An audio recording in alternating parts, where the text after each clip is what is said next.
अरे सुबह के 9 बज गए और ये हवेली वाले अभी तक नहीं उठे। अरे इस वक्त तो रसोई घर में भी इतनी चहल पहल होती है। और छोटी बीबी जी और बड़ी बीबी जी कहाँ है सब लोग? बीबी जी, साहब, बीबी जी। लगता है रात के कार्यक्रम की वजह से ज्यादा थकान होकर इसीलिए नहीं उठ पाए। चलो चंपा रानी, तुम्हें उठाना पड़ेगा जाकर, भले ही फिर डांट पड़ जाए।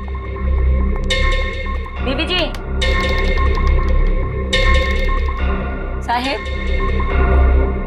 बीबी जी उठिए, 9 बज गए। बीबी जी, बीबी जी।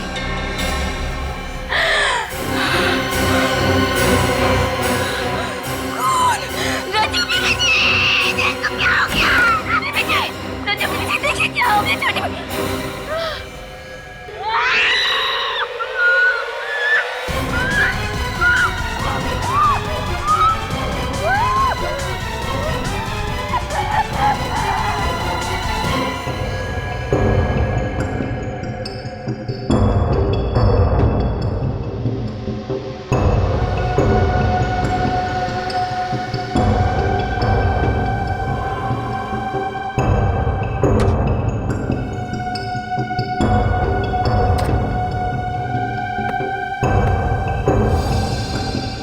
ना कोई खून खराबा और ना ही कोई हाथापाई, सिर्फ गले पर चोट के हरे निशान। सर, इन चारों को भी वैसे ही मारा गया है, रुमाल में पत्थर बांधकर। पहले शालिनी, फिर रूहान और अब ये चारों। सर, पूरा घर साफ कर दिया, रुपए पैसे गहने सब लेके कुछ भी नहीं छोड़ा। मुझे नहीं लगता है किसी एक आदमी का काम हो सकता है। चोरी, लूट और फिर खून। सर, अब इन लोगों का स्टाइल थोड़ा थोड़ा मेरी समझ में आ रहा है। ये लोग छोटे शहरों में अपना शिकार करते हैं ताकि किसी की नजर में ना आए। देखिए, क्या आप बता सकती हैं कि कल रात को आपने इस घर में किसी को आते जाते हुए देखा था? कोई मेहमान या फिर कोई और? साहब, कल 8 बजे तक तो हम इसी घर में काम कर रहे थे। हमने रात के बर्तन साफ किए, सबके बिस्तर लगाए और फिर हम पांचों घर से बाहर साथ में ही निकले थे। साहब, पांचों मतलब? बड़ी मेम साहब, छोटी मेम साहब, बड़े साहब, छोटे साहब और हम। मतलब कल शाम को ये चारों कहीं बाहर गए थे? वो लोग कोई नाटक देखने के लिए गए थे। नाटक? कौन सा नाटक? महाभारत कला भवन नाटक मंडली का। मैं भी वहीं पे था। तुमने उन चारों को वहां पर किसी अनजान आदमी से बात करते हुए देखा था? नाटक खत्म होने के बाद चारों मंडली वालों से मिलने के लिए रुके थे, उनकी तारीफ करने के लिए। और बातों ही बातों में उन्होंने कला मंडल कंपनी को 50,000 रुपए देने का वादा भी किया था। 50,000? इतने सारे पैसे क्यों? कला के पुजारी थे और बहुत पैसे वाले थे वो लोग। जरूर ये काम उन्हीं नाटक मंडली के कलाकारों का है। अगर उन्हें जल्द से जल्द रोका नहीं गया तो न जाने और कितने मासूम लोगों का खून करेंगे ये लोग। लेकिन इन लोगों के खिलाफ कोई सबूत या गवाह नहीं है हमारे पास।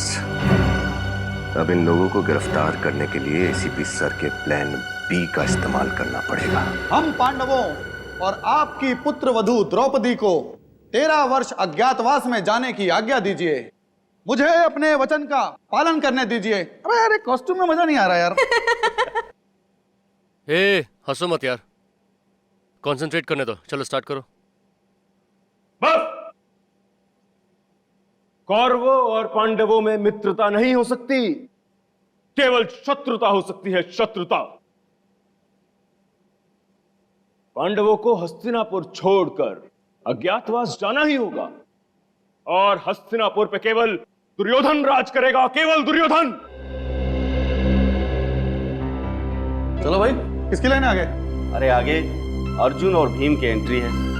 दिनेश तो अचानक गायब हो गया, बचा रूहान, वो ऐन वक्त पे छोड़ के चला गया। हमें और कलाकार चाहिए। और द्रौपदी? द्रौपदी के बिना तो कैसी महाभारत? और फिर द्रौपदी के बिना महाभारत का तो युद्ध ही नहीं हो सकता ना। अरे यार, मैं मुद्दू साहब से कितनी बार बोल चुका हूँ कि कलाकारों का अरेंजमेंट करें, उन्हें मेरी बात समझ में नहीं आती है। ये मुत्तू साहब है कहाँ? तुम्हारी बात सुन ली गई है संजीव। मैं अपने साथ ऐसे कलाकारों को लेकर आया हूँ जो कला भवन नाटक मंडली में हमारे साथ परमानेंट काम करने के लिए तैयार है। कहाँ है वो कलाकार? आओ ऊपर आओ सब लोग, आओ सभी लोग आओ, मिलिए हमारे नए कलाकारों से। ये है भीम, ये अर्जुन और ये द्रौपदी। नमस्ते। आप लोगों के साथ काम करने में बहुत आनंद आएगा। कला भवन में आपका स्वागत है। मैं केतन और आप? मैं तारिका। हमारा नाम नहीं पूछेंगे क्या? मैं अभी, और ये इनसे मिलिए, ये दया, बहुत दयालु हैं। हम सब नाट्य मंडली में काम कर रहे थे साथ में। मुद्दू साहब ने हमें आपके नाटक में रोल देने का वादा किया तो हम लोग मना नहीं कर सके। अच्छा, वो मुद्दू साहब से पैसों की बात हो गई आप लोगों की? हाँ, पैसों की बात हो गई है, आप चिंता मत कीजिए। अब तो बस आप हमारा काम देखिए।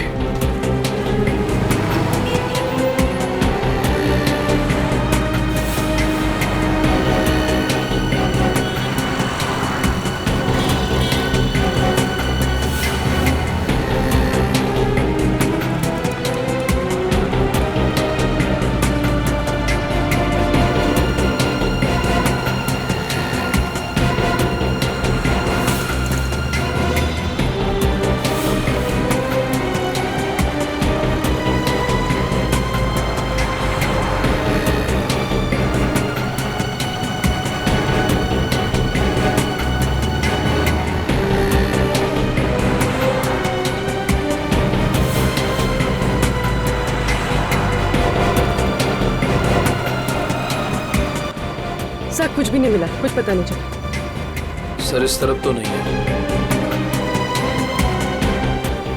चलो इस तरफ चल के देखते हैं।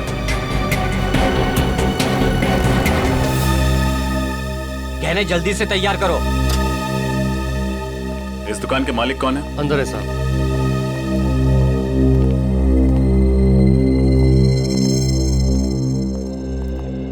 कहिए, मैडम के लिए अच्छा सा हार दिखाऊं? देखते ही खरीद लोगे आप। दिखाएंगे हम, बताएंगे आप।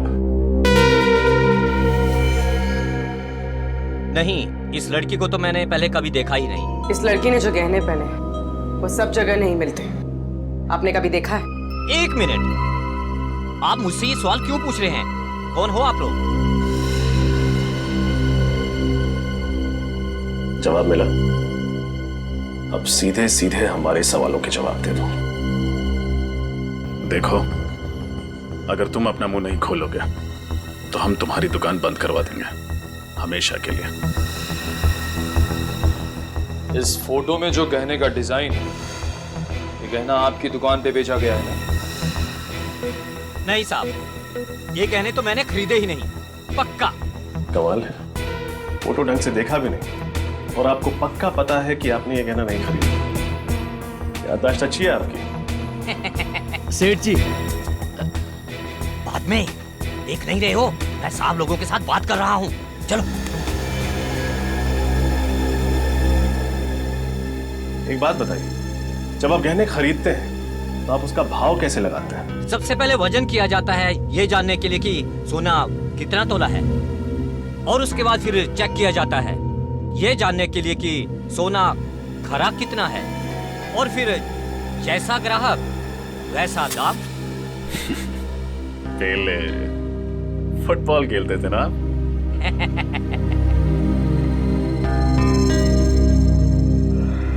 आपकी याददाश्त काफी अच्छी है, लेकिन हमारी नजर कमजोर नहीं।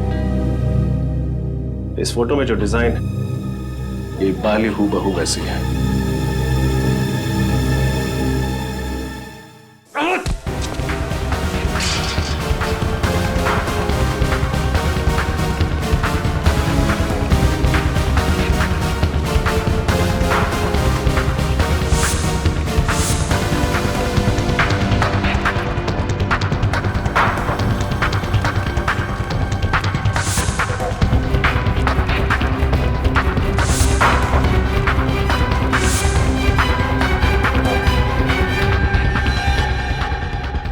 जल्दी कहाँ गायब हो गया?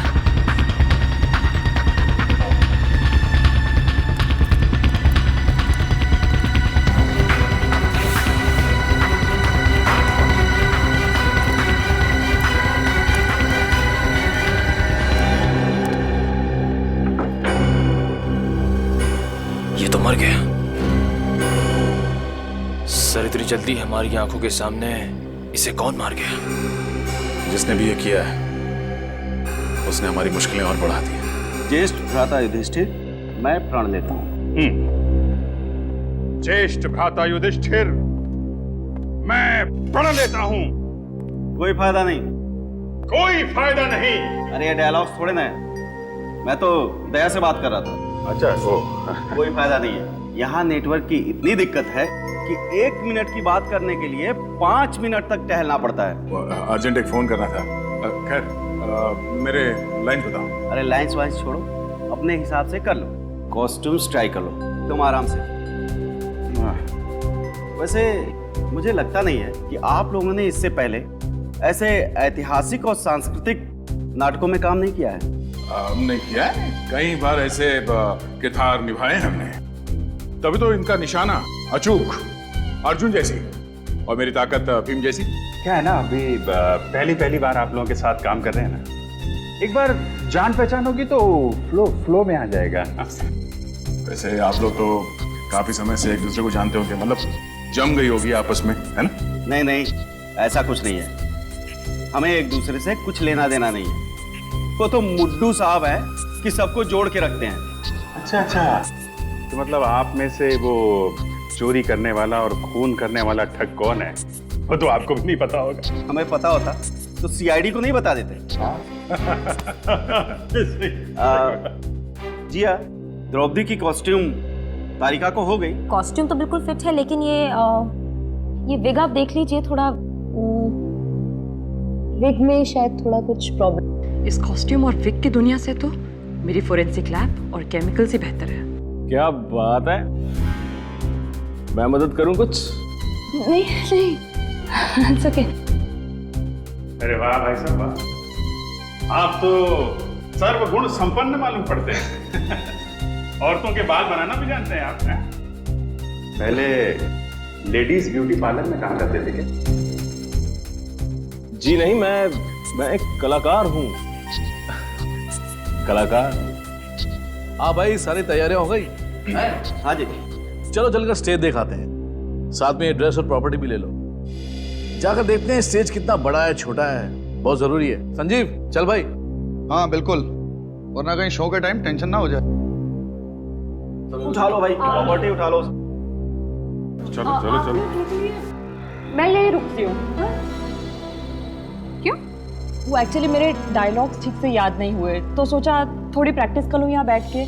वो शाम को शो है और कुछ गड़बड़ हो गया तो पूरा शो खराब हो जाएगा, है ना? हाँ, अच्छा कह रही हैं। आप याद करो, हम लोग चलते हैं। चलो भाई, सब लोग लेके चलते हैं।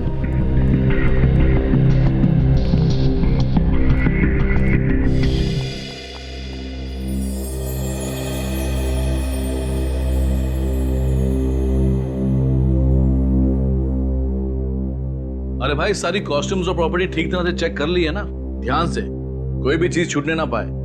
शो में किसी भी किस्म की गड़बड़ी नहीं होनी चाहिए, ठीक है ना?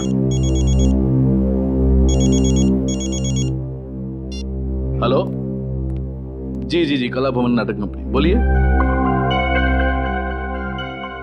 अभिजीत,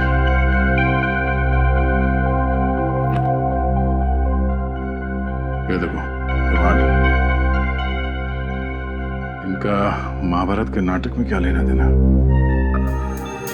मैंने पत्थर रख दिया और इसे ऐसे बंद करके जोर से घुमाया। इसके अंदर की चीज सीधी जाकर के सामने वाले के कंठ पर लगी और ऑक्सीजन की कमी की वजह से उसकी मौत हो गई। तो इस रुमाल में पत्थर बांध के खून किया जाता है। खून इन कलाकारों में से ही कोई है। कोई चक्रव्यूह रचना पड़ेगा खूनी को पकड़ने के लिए। अरे भाई, सारी प्रॉपर्टीज चेक हो गई? हाँ, चेक तो हो गया, पर ये प्रॉपर्टी देखिए, समझ में नहीं आ रही है कहाँ से है। देखिए ये रुमाल। हाँ, ये यहाँ क्या कर रहे हैं? अरे भाई मीर जी जरा। अबे सतयुग के नाटक में ये कलयुग का रुमाल देने वाले थे कलाकारों को? हद हो गई यार। मुझे क्या पता कि किसने रख दिया। हाँ, हो सकता है किसी कलाकार ने धो के सुखाने के लिए रखा होगा। हाँ, और क्या, एक काम करते हैं, रुमाल को संभाल के रख लेते हैं, मीर साहब का पसीना पोंछने के काम आएगा।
ये क्या है? लॉज के bills, RK lodge, Keshwar, Bappa lodge, Velapur.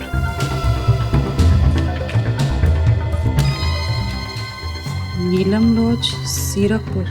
सीरकपुर? लेकिन ये तो नीलम लॉज नहीं है। और ये बाकी दोनों शहरों में भी कला भवन, नाटक मंडली वाले तो सरकारी लॉज में रुके थे। ये लॉज के बिल्स यहाँ क्या कर रहे हैं?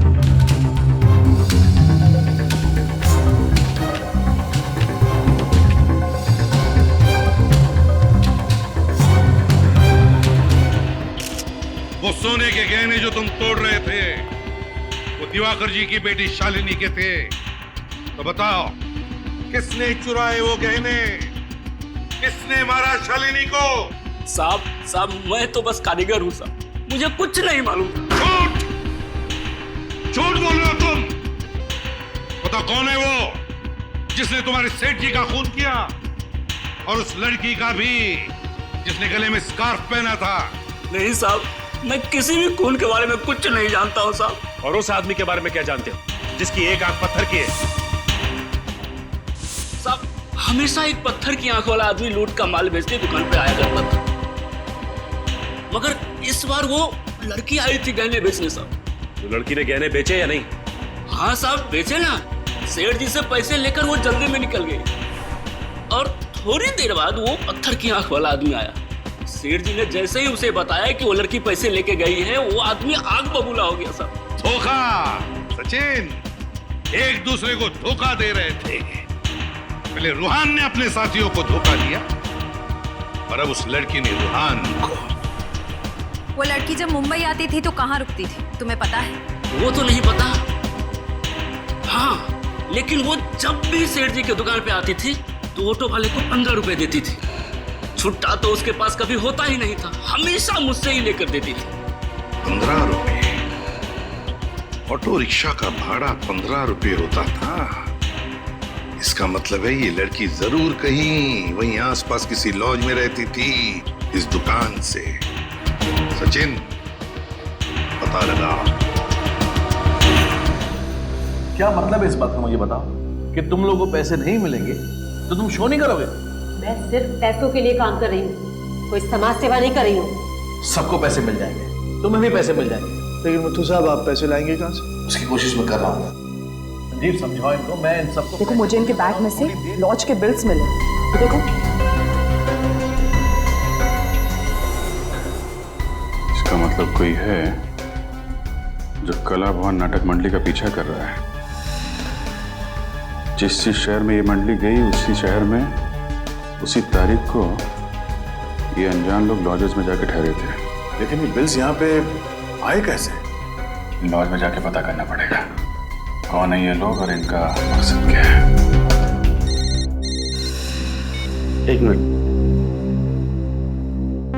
Hello hello. तो होंगे कहीं का। मुझसे बोला यहाँ पे नेटवर्क नहीं मिलता, खुद फोन पे बात कर रहा। देखो दया, कौन सा नेटवर्क है इसका?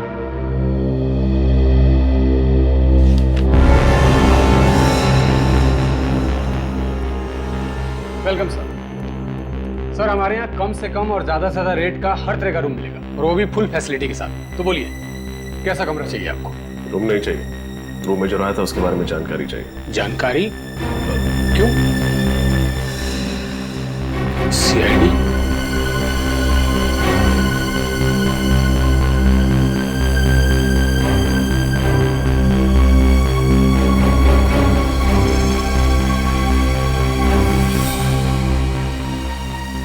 पहचानते हो सर?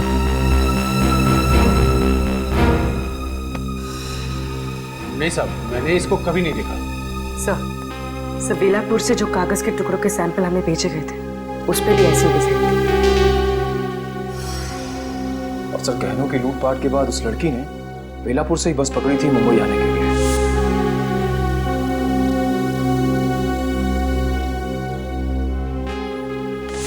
सर इसका मतलब वो लड़की इस लॉज में आई थी।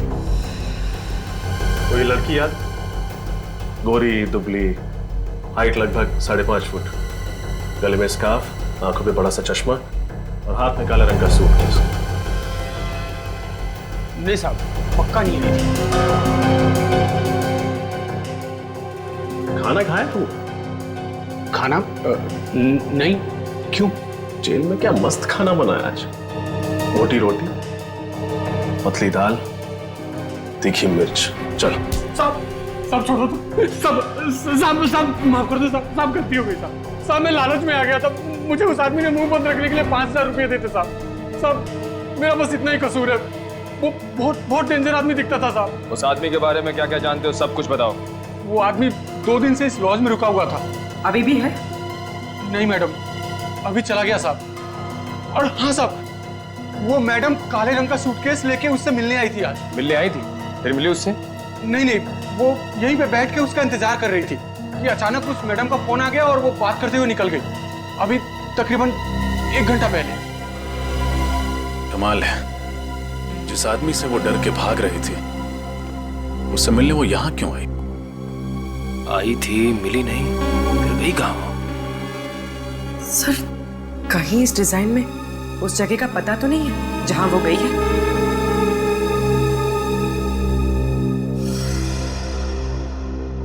SVR रोड, पूरा चौक। SVR रोड, पूरा चौक। सर नचकेत जी और जीवराम जी ने जिस नाट्य संग्रहालय के बारे में बताया था वो भी SVR रोड, पूरा चौक में है। कि वो संग्रहालय तो कई साल पहले बंद हो चुका है। सर पर वो तो सालों पहले बंद हो चुका है। क्या? तो फिर वो लड़की उस बंद संग्रहालय में क्या करने गई थी, जबकि उसे तो मुंबई शहर छोड़ के भाग जाना चाहिए था।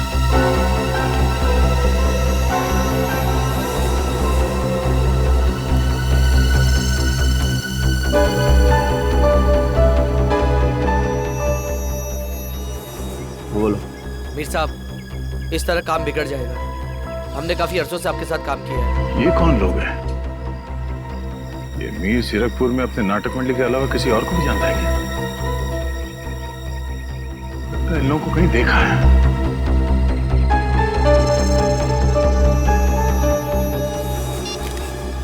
तुम लोगों को यहाँ नहीं आना चाहिए था। हमें हमारा हिस्सा चाहिए। हिस्सा मिल जाएगा, पहले ये काम कर दो, उसके बाद चलो जाओ यहाँ से। लगता है ये वही लोग हैं जो अलग अलग लॉज में नाटक मंडली के नाम से रुकते हैं और जगह जगह जाकर लूटपाट करते हैं।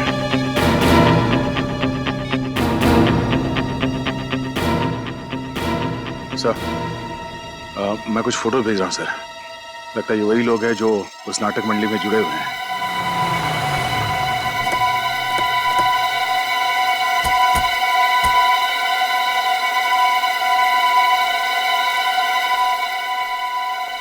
दरवाजा तो खुला हुआ।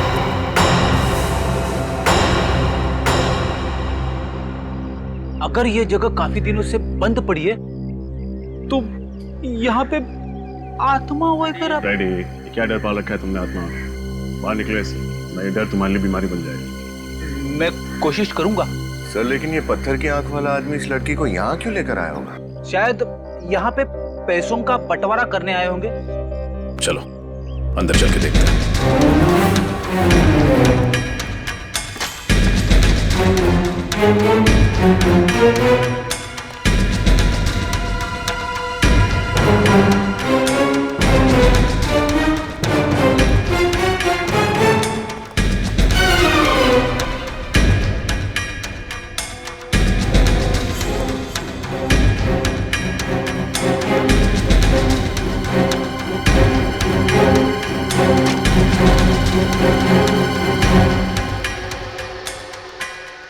सर ऐसा लग रहा है यहाँ अभी भी कुछ जलाया गया है।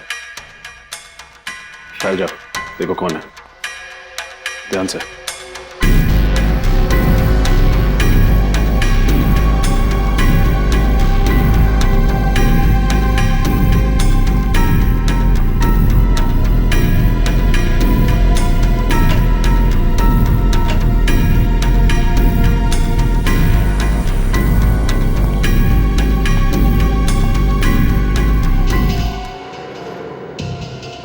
देखिए सर, कितने सारे फाइल्स और पेपर जला दिए उसने, लेकिन इनमें क्या होगा?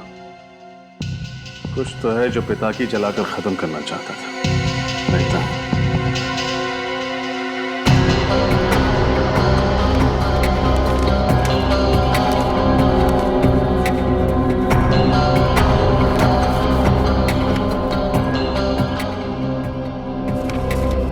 सर ये देखिए,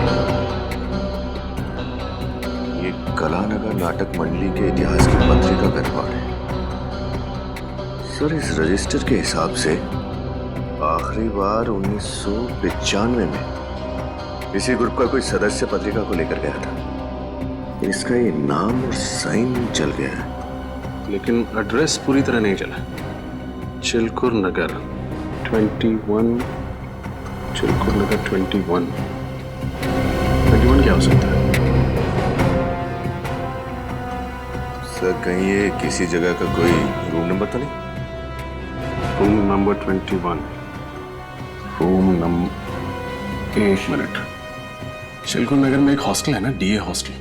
हो सकता है उस हॉस्टल के रूम नंबर 21 से कोई शख्स आया। हो सकता है सर, क्योंकि डीए हॉस्टल से करीब 10 मिनट की दूरी पर एक पुराना ड्रामा कॉलेज है और वहाँ के स्टूडेंट्स इसी हॉस्टल में रुकते हैं। एक काम करते हैं, डीए हॉस्टल चलते हैं, देखते हैं कि कौन है जो कला भवन के ठगों की तरह लूटमार और खून कर रहा है। ये मीर बाहर जाकर इन लोगों से मिला था, शायद यही है वो ठग लुटेरे।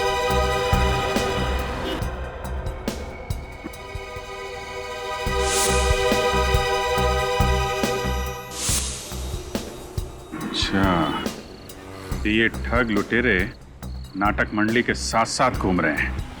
जहाँ जहाँ ये नाटक मंडली जाती है, ये लोग वहीं पे लॉजेस में जाके ठहर जाते हैं, कहीं रिश्तेदार बन के और कहीं गवाह बन के अपना काम कर रहे हैं। तो बिल्स कौन जमा कर रहा है उसके बारे में अभी तक कुछ पता नहीं लगा। इस मीर पे ही नजर रखते हैं, सब पता चल जाएगा। घबरा मत भांजे, जब तक तुम्हारा शकुनी मामा जीवित है ना, तब तक पांडवों की कोई चाल नहीं चलेगी। देखते यार, इस बार मुड्डू साहब से पैसे ले लेने हैं, मैं बता रहा हूँ। बोला तो है, बात तो की है उस दिन, पैसे तो देंगे। अच्छा मुझे ये बता, ये शकुनी मामा का अंगरखा और केस तैयार हो गए क्या?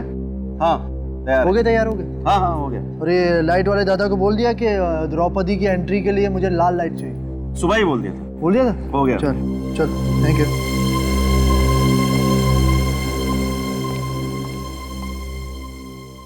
ये मेरे अहंकार का नहीं, आत्मसम्मान का प्रश्न है। वो कितनी कॉम्प्लिकेटेड लाइन्स कैसे बोल लेते हैं, देखो कैसे याद रखते हैं। ये फॉरेंसिक में ठीक है बॉस। नहीं यार, मैं सिखाऊंगा ना, सिखाऊंगा, कुछ नहीं हो सकता। अरे नहीं, मैं कोशिश करता हूँ ना, हो जाएगा हो जाएगा। आज मैं ये प्रण ठानती हूँ कि मैं ये केस जब तक उस दुष्ट दुशासन के रक्त से नहीं रंगे जाएंगे, ये केस में हमेशा ऐसे खुले ही रखूंगी। वाह वाह, क्या बात है, क्या एक्टिंग करती हैं। हाँ? ये काम कीजिएगा, जब ये केश वाली लाइन बोली ना आपने, तो बालों को थोड़ा सा ऐसे करके झटक दीजिए, बहुत मस्त लगेंगे। वैसे एक बात बोलूं, आप पूरी बहुत मस्त दिखती है। दुर्योधन, क्या नाम है तुम्हारा? केतन। तारिका जी के बाएं कंधे में चोट लगी है, इसलिए वो ऐसे बाल नहीं कर सकती। इसलिए बेहतर होगा कि तुम नीचे जाओ और रिहर्सल करो। नीचे जाओ और रिहर्सल करो। नीचे जाओ। बेचारा केतन बाल बच गया। यार तुम्हें मजाक सोच रहा है यार? अरे मजाक क्या करो यार। ये मीर कहाँ गायब हो गया? ये तो यहीं पे फोन पे बातें कर रहा था। ये गया कहाँ? सॉरी सर, सॉरी, आपको इंतजार करना पड़ा। बताइए क्या काम था? क्या साल 1995-96 में आप इस हॉस्टल में काम कर रही थी? नो सर, मैं तो सिर्फ पिछले 2 सालों से यहाँ काम करती हूँ। कोई और है इस हॉस्टल में जो उस समय से काम कर रहा हो? जी हाँ, पार्थ जी। सर वो 1995 से इस हॉस्टल के फैकल्टी मेंबर हैं। बुलाऊं मैं? प्लीज।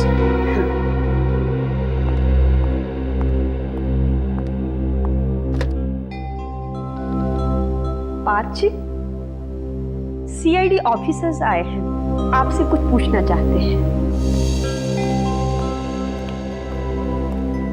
जी, क्या मदद कर सकता हूँ आपकी?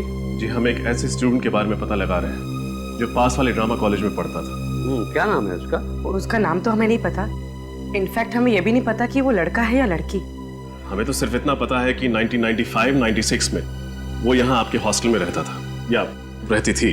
95-96 यस, ड्रामा कॉलेज के कुछ स्टूडेंट्स यहाँ रहते तो थे। इनफैक्ट एक नाट्य महोत्सव में उन्होंने हिस्सा भी लिया था और ट्रॉफी जीत कर लाए थे। मुझे अच्छी तरह याद है, दिन रात रिहर्सल करके उन लोगों ने नाच में दम कर रखा था मेरा। उन विद्यार्थियों का नाम पता कुछ बता सकते हैं आप? आई एम सॉरी, इतने पुराने रिकॉर्ड्स नहीं है हम लोगों के पास।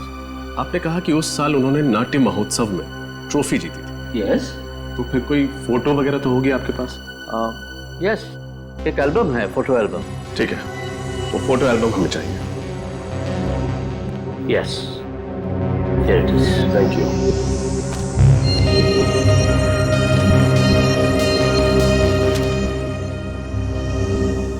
ओह, तो ये है।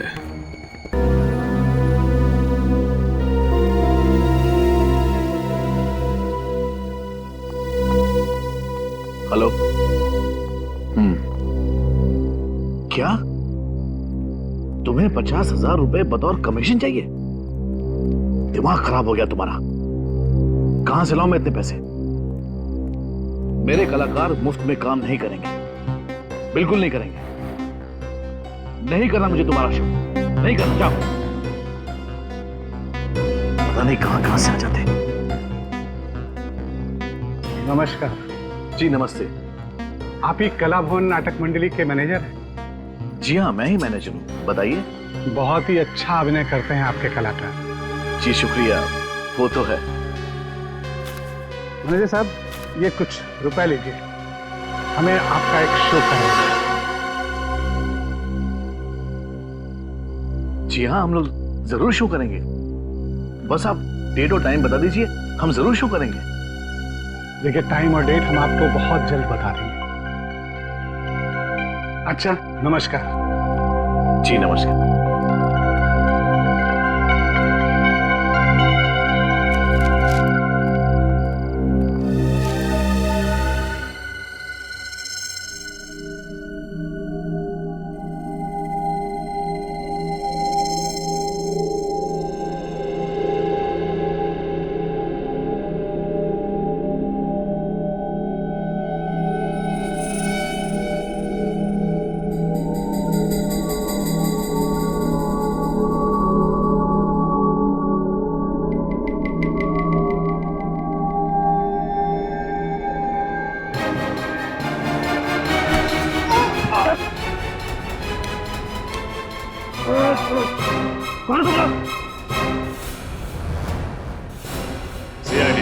सीआईडी? पत्थर से झटका देकर लोगों को मारते हो ना तुम लोग, अब हमारा झटका देखना। हम पर भरोसा करने के लिए बहुत बहुत शुक्रिया। अगर आज आप लोग हिम्मत नहीं दिखाते तो हम लोग इन ठगों को कभी भी रंगे हाथों नहीं पकड़ सकते थे। अच्छा, तो तुम लोग की चाल थी हमें पकड़ने के लिए? हाँ, हमें पहले ही पता चल चुका था कि तुम लोग 1890 के नाट्य कलाकारों की एक कला का सहारा लेकर ये घिनौना काम करते हो, लोगों को लूटते हो, उनका खून करते हो। तो बताओ, कहाँ है तुम्हारे बाकी के साथी और कौन है तुम्हारा बॉस जिसे इतिहास दोहराने का बहुत बड़ा शौक है? हमें नहीं पता आप किसकी बात कर रहे हैं। मीर और पिता की तुम्हारे साथी है ना? बोल। हाँ, मीर और पिता की दोनों साथ में ही हैं, मगर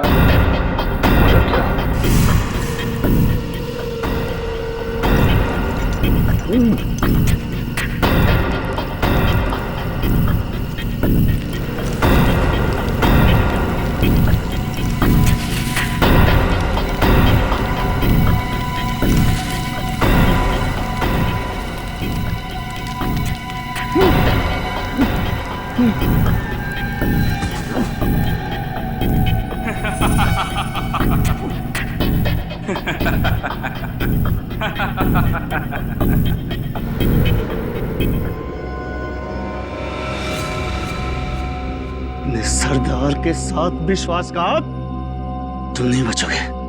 मैं तुम्हें छोड़ूंगा नहीं पिता की। पहले अपने आप को तो छुड़ा के दिखा मेरे साहब।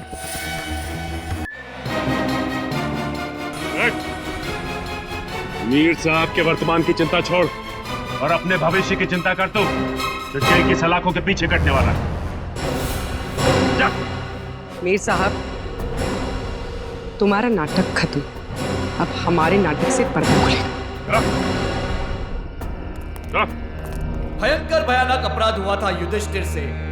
अपनी अर्धांगिनी को शयन कक्ष से चौपाट तक लेकर आया था वो। पश्चाताप का आभास तो हो रहा था, परंतु क्या द्रौपदी उन्हें क्षमा करेगी?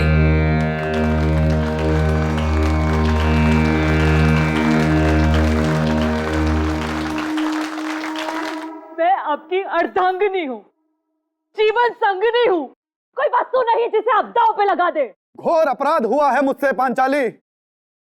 विवश हो गया था मैं उस पल। उस क्षण को मैं स्मृति से ओझल करना चाहता हूं। आपका अपराध क्षमा के योग्य नहीं है। मेरे पालनहार होकर आप मुझे चौपट की बाजी में हार गए। यदि आप अपने अपराध को स्मृति से ओझल करने का उद्देश्य रखते हैं तो उस दुष्ट दुशासन के साथ मुझे माफ कर दीजिए।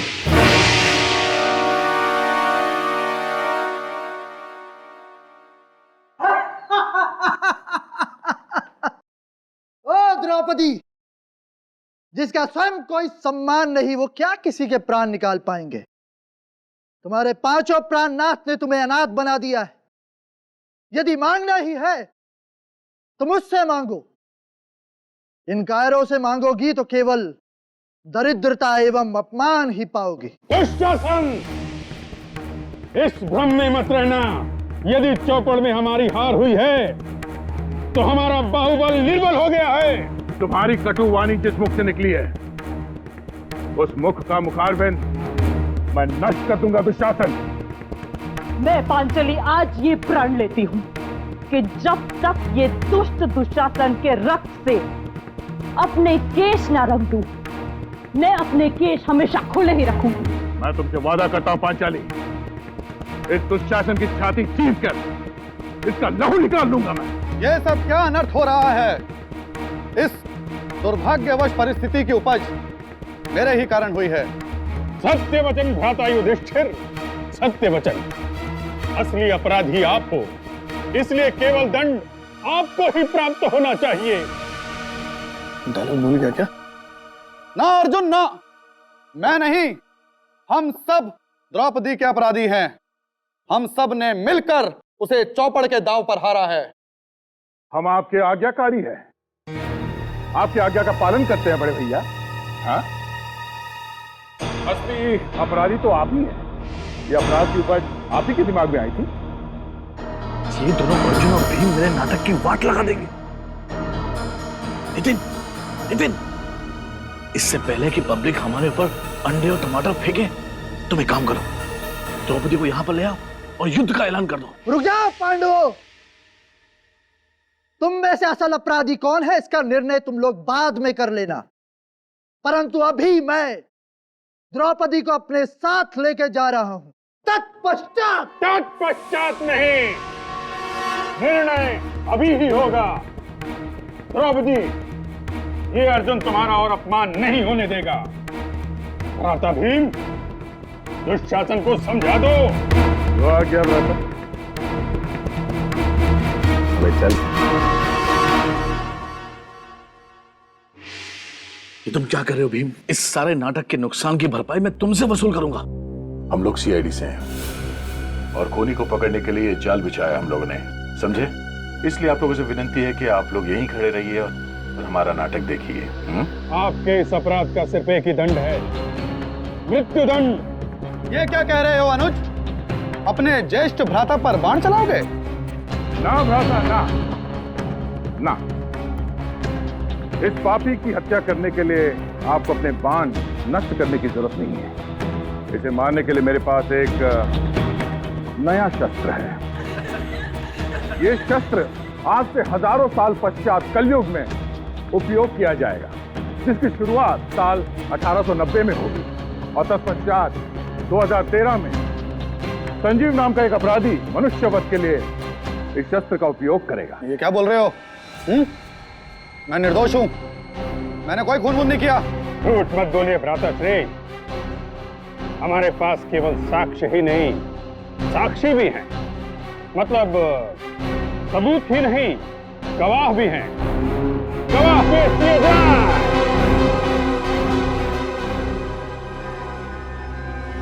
कौन हो तुम लोग? सीआईडी ऑफिसर अभिजीत, दया और फोरेंसिक एक्सपर्ट डॉक्टर तारिका। तुम्हारे गुनाहों का पर्दाफाश हो चुका है संजीव। पिताकी और मीर ने तुम्हारे खिलाफ बयान दे दिया।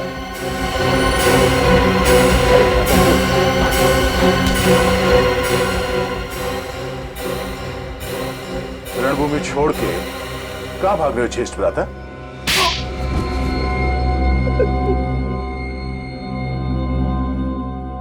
सर, कला भवन नाटक मंडली चलाने के लिए पैसे चाहिए थे सर। पूरे साल मेहनत के बाद भी हम लोग इतना पैसा नहीं कमा पाते थे कि मंडली का खर्चा उठा सके सर। जब कला भवन के ठगों का इतिहास पता चला तो मैंने पिताकी, रुहान, मीर और नीना के साथ मिलकर सर लूटपाट और खून का सिलसिला शुरू किया सर। मेहनत से कमाई नहीं कर पाए तो गैर कानूनी काम शुरू कर दिया, ईमानदारी की दुकान बंद कर दी और बेईमानी शुरू। संजीव, तुम कलाकार तो सचमुच बहुत अच्छे हो, लेकिन तुमने अपनी कला का उपयोग गलत कामों में किया। युधिष्ठिर तो धर्मराज थे, लेकिन तुमने अधर्म का रास्ता अपनाया, इसलिए तुम तीनों को फांसी होगी, सिर्फ फांसी।